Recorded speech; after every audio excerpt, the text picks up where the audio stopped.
GURPS Módulo Básico Personagens. Regras do GURPS, 4ª edição. Episódio 12. Capítulo 2. Vantagens, segunda interação. Lista de vantagens. Uma produção RPG Next. Fala pessoal, estamos aqui mais uma vez para um novo episódio do Regras do GURPS, 4ª edição. Nesse episódio nós vamos começar a falar da lista de vantagens. No livro do GURPS, você tem uma longa lista com vários tipos de vantagens e seus custos em pontos associados. Nós vamos falar de algumas delas e tentar explicar um pouco o que cada uma delas significa. Abafador de mana custa 10 pontos por nível. O personagem anula a energia mágica ou mana que existe ao seu redor, dificultando ou impossibilitando de que outros personagens façam mágicas. Ele não é capaz de fazer mágicas, nem pode ter qualquer nível da vantagem aptidão mágica. Cada nível de abafador de mana, até o máximo de 3, reduz o nível de mana local em 1 ponto, mas apenas para o personagem e outras pessoas ou objetos com os quais estiver em contato. Por exemplo, um feiticeiro, ele não teria nenhuma dificuldade em lançar uma bola de fogo contra o personagem, mas teria dificuldade em usar a magia para transformá-la em pedra ou ler a sua mente. Para maiores detalhes, vocês vão ter que esperar chegar no episódio onde nós vamos discutir o mana. Com ampliações especiais, ele pode ter ativado ou desativado a vantagem. O personagem é capaz de desativar o poder, por exemplo, para que um mago aliado possa fazer alguma coisa, afetá-lo ou agir dentro da sua área de efeito. Essa ampliação custa 100% a mais do custo da vantagem. Efeito de área. A habilidade do personagem afeta tudo que se encontra em uma área em torno dele. O primeiro nível do efeito em área dá ao personagem um raio de 1 metro. Os níveis seguintes dobram esse raio. Como de costume, consulte o efeito em área, que está na página 105. Custa mais 50% por nível. Abascanto, ou resistência à magia. Custa 2 pontos por nível. O personagem não tem mais chance de não ser afetado. Pela magia. O nível de resistência à magia dele é subtraído do nível de habilidade de qualquer outro personagem que faça uma mágica nele. Por exemplo, um personagem que tem resistência à magia 3, qualquer mago sofre uma penalidade de menos 3 nas suas mágicas contra ele, enquanto que ele recebe um bônus de mais 3 para resisti-las. Ou seja, um personagem pode fazer um teste de HT mais resistência à magia para resistir ao efeito de elixires mágicos. E essa vantagem não é possível de ser desligada para receber acesso a mágicas benéficas ou um elixir mágico que possa curá-lo. Ou seja, essa vantagem, embora sirva para resistir às magias, resiste a todas as magias, inclusive as boas. O Abascanto ele só interfere com mágicas lançadas diretamente sobre o personagem. Ela não defende de magias de projéteis, que são feitas na mão do feiticeiro ou mago, e são arremessadas contra o personagem, ataques com armas mágicas e mágicas de adivinhação lançadas diretamente contra ele. A resistência à magia, ou abascanto, também não tem nenhum efeito sobre poderes sobrenaturais que não são mágicos. Por exemplo, milagres divinos, poderes psíquicos, poderes de espíritos. O abascanto e o seu nível preciso pode ser reconhecido por qualquer mago que olhe para a aura do personagem, ou qualquer pessoa que faça uma mágica sobre ele. Essa vantagem não pode ser combinada com a aptidão mágica. Na verdade, um personagem com resistência à magia não é capaz de fazer nenhuma mágica, embora ele ainda seja capaz de usar as armas mágicas. Sendo que existe uma ampliação especial, ampliada. A sua resistência à magia, ou abascanto, não interfere com a habilidade do personagem de conjurar mágicas dele mesmo. Isso permite que ele tenha tanto aptidão mágica quanto resistência à magia, mas a resistência à magia continua afetando mágicas que são feitas sobre ele. Ou seja, ele pode lançar, com essa ampliação especial, ele pode lançar mágicas e também resistir às mágicas que são feitas contra ele.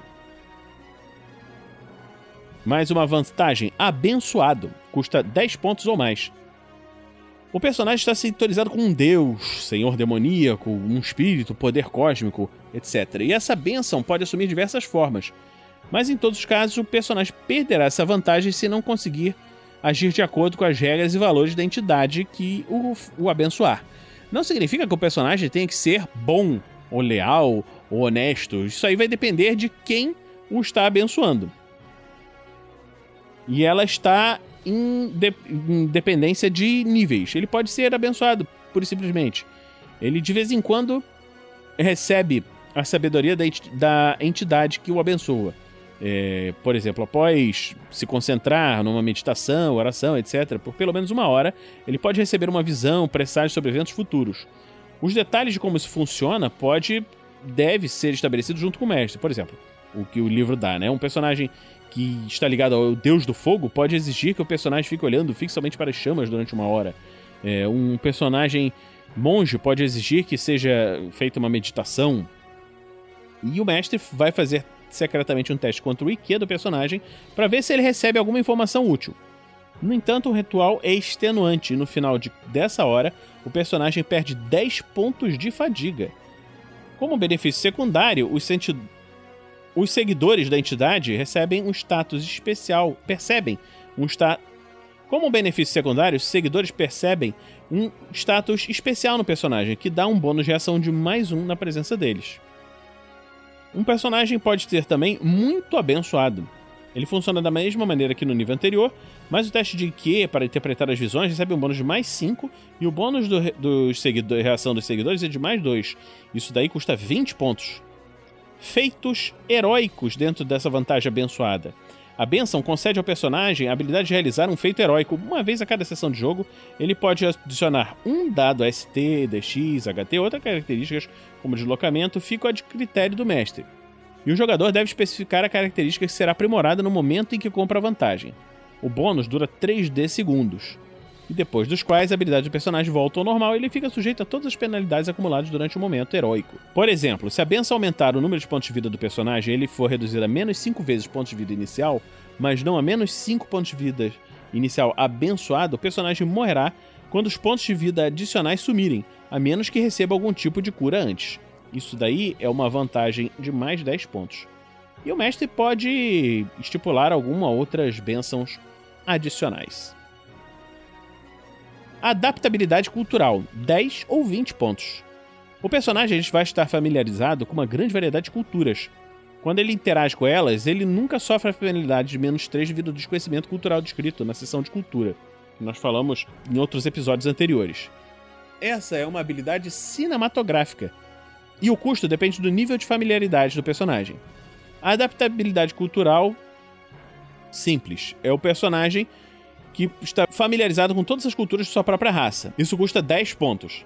E a xenoadaptabilidade, o personagem está familiarizado com todas as culturas do cenário, independentemente da raça, 20 pontos. Essa é uma vantagem muito interessante para você colocar num diplomata, por exemplo. Adaptação ao terreno, de 0 a 5 pontos. O personagem não sofre a penalidade de X e no deslocamento em um tipo específico de terreno instável, areia, gelo, neve. E o custo depende do que é permitido fazer. O personagem é capaz de agir normalmente em um tipo específico de terreno instável. Contudo, sobre o chão sólido, ele sofre as mesmas penalidades que as pessoas experimentam no tipo de terreno que ele escolheu. Custa 0 pontos. O personagem é capaz de agir com DX e deslocamento totais, tanto no chão sólido, quanto em um determinado tipo de terreno instável à sua escolha. 5 pontos. E é necessário comprar essa habilidade separadamente para cada tipo de terreno. A aderência custa 20 pontos. O personagem é capaz de andar ou rastejar em muros, tetos, podendo interromper o percurso a qualquer momento, pois adere à superfície sem nenhum risco de queda. Nenhum desses feitos exige um teste de escalada, desde que o personagem consiga aderir àquele tipo de superfície. Enquanto usar a aderência, esse personagem pode se mover a metade do seu deslocamento básico. Se o personagem estiver caindo e tentar se segurar em uma superfície vertical para amenizar o impacto, o mestre deve primeiro decidir se existe alguma coisa ao alcance dele. Em caso positivo, permitir um teste de DX para ver se ele consegue tocar o objeto, e um teste de ST com uma penalidade de -1 para cada 5 metros já percorridos na queda para que ele se segure. No caso de um sucesso, a queda é interrompida. Caso contrário, o personagem continua caindo, mas pode subtrair 5 metros da altura de queda por ter desacelerado durante a tentativa de aderência. As variações na gravidade afetam essas distâncias. Por exemplo, em meio G, meia gravidade, o teste ST sofreria uma penalidade de -1 para cada 10 metros, ao invés de 5 metros. Há limitações especiais. Específico é uma limitação especial. O personagem só é capaz de aderir a uma determinada substância. O valor para materiais comuns como tijolo, metal, rocha, madeira é de menos 40%. O valor para materiais incomuns como barro, gelo, borracha é menos 60%. O valor para materiais absurdos como chocolate é 80%. Você imaginar você fazer uma campanha boba assim, um Homem-Aranha que só consegue subir numa parede feita de chocolate. A próxima que o livro fala é Agente Cativante, que está descrito na página de talentos, na página 90. Quando nós formos falar sobre os talentos, nós vamos falar sobre essa vantagem. Então, nós vamos parar hoje por aqui, pois a próxima vantagem vai demandar um estudo um pouquinho mais complicado, que é a vantagem Aliados, uma das vantagens mais interessantes para se colocar numa campanha, pois dá uma profundidade grande ao personagem. Vamos lembrar a todos que se você ainda não nos apoia no Padrim, você pode nos apoiar em www.padrim.com.br. Com apenas R$2 você consegue se juntar ao nosso grupo e receber as atualizações pelo grupo do Padrim, além de auxiliar no Guerreiros do Bem, onde nós doamos todo o dinheiro que não é colocado na manutenção dos servidores, na melhoria do projeto, para obras de caridade. Então, esperamos que tenha gostado desse episódio e fique conosco para a próxima semana aqui no RPG Next. Regras do GURPS, 4ª edição. Músicas por Kevin MacLeod e Scott Buckley. Uma produção RPG Next.